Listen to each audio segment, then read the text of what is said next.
Day হবে 15ই August অর্থাৎ কিন্তু তারিখে হঠাৎ এই বদল আসে 1948 সালের 29শে জুন।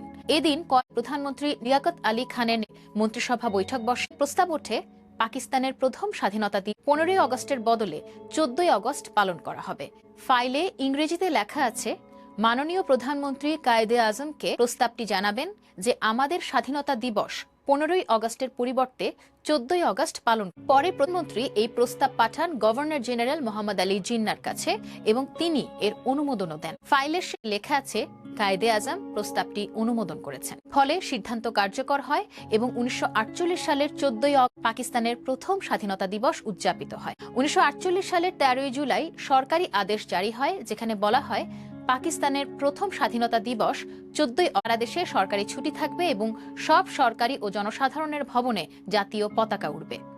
আরেকটি আদেশে সিদ্ধান্তটি সব মন্ত্রণালয়, বিভাগ, কায়েদে আজমের দপ্তর, হিসাব ও নিরীক্ষা দপ্তর এবং ভারতের হাই কমিশনারকে বলা হয়েছে। 1948 সালের 14ই জুলাই আরেকটি চিঠিতে ডেপুটি সেক্রেটারি সুজাত উসমান আলী স্বরাষ্ট্র মন্ত্রণালয়ের উপসচিব খান বাহাদুর সায়েদ আহমেদ আলীকে জানিয়েছিলেন, আপনি জিজ্ঞাসা করেছিলেন এই সিদ্ধান্ত কেবল এ বছরের জন্য কিনা। আমি স্পষ্ট করছি, এটা শুধু এ বছর নয়, বরং সব সময় 14ই আগস্টই।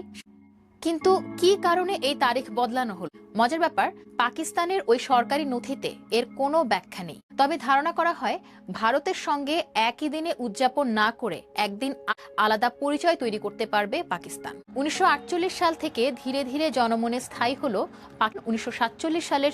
আসল সত্য হলো পাকিস্তান 14ই আগস্ট রাত 12টায় স্বাধীন হয়েছিল। আন্তর্জাতিক তারিখ অনুযায়ী 15ই